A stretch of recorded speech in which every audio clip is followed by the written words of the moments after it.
Also, I love this excuse. I love this excuse. This is golden. This is like such an incredible attempt at spin. I almost admire it. When all the students were heckling this person and I went up there and began heckling them, it's because I was trying to stop the students from doing it. I was trying to give them an outlet.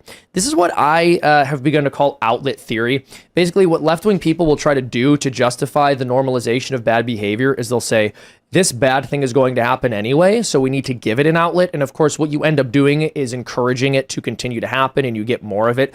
And I think it's not surprising that this is the excuse she went with, because it actually fits into the framework of a left-wing worldview and the excuses they usually make. No, the only reason I was doing bad thing is because I wanted to give bad thing an outlet, because I'm actually against bad thing on some level. It's totally incoherent. Well, it's funny that she's diversity and inclusion, and she seemed to lack both of those as her role, right? I mean, there was no diversity in terms of intellectual diversity. And what about inclusion? You know, whatever happened, it's funny how, you know, when I was a kid, they would say, well, if you don't like it, turn off the channel, or if you don't like it, don't listen to that album. And now it's the right saying that. If you don't want to go listen to this judge, just don't go to the lecture. Yeah. And it's like, that is it's not allowed. Like he got That- surprised in a class that you had to be in, right? Like, this was an event organized by the Federal Society for him to come to, that everyone probably knew it was going to be this guy, which is what made them want to go there, right? And I'm not against the concept of protesting. It just makes me crazy that the idea is that this person had to be completely shouted down rather than this institution that's supposed to be about learning and growth and having your ideas challenged. And this is manufactured protesting, because we're all pretty smart, with the exception of this one.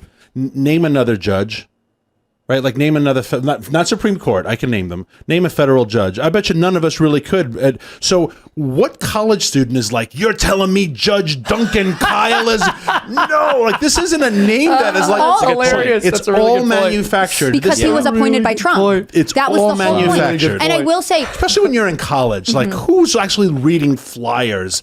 You know, like, I certainly wasn't reading them or going to those things. Someone manufactured this crisis and got all the kids whipped up, and now the kids are all in a frenzy, which is sad how much of lemming the college students can become. So it's interesting then that, of course, the students point out that Steinbach, this DEI administrator, sent out an email about this event. It's almost like maybe she was interested in there being a protest so she could have a nice She viral had him clip come moment. down. She is actually Did she arrange all of this? Well, I will say, I think what I found the most interesting about the story, because it's played out over a couple months, is that at least 2 federal judges said, we're adding Stanford to our no hire list. We will not take clerks from Stanford Law, which means that every student at Stanford is affected by this. Of course, I assume they're conservatives. If you're out there at Stanford Law, I hope you're doing well.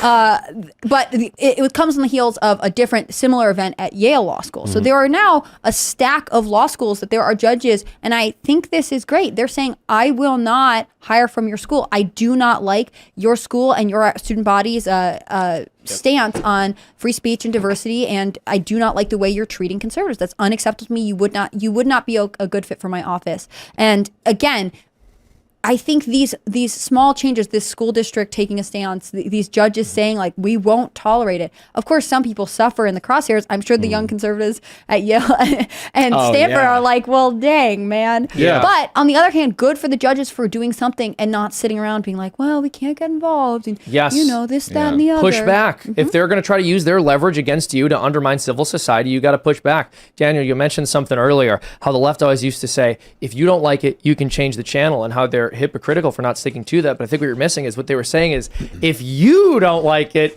you can change the channel. Those are the options that you have. When I don't like it, you change the channel. It's always been about dominance, right? Evil calls for tolerance until it's in charge, and then it demands your submission.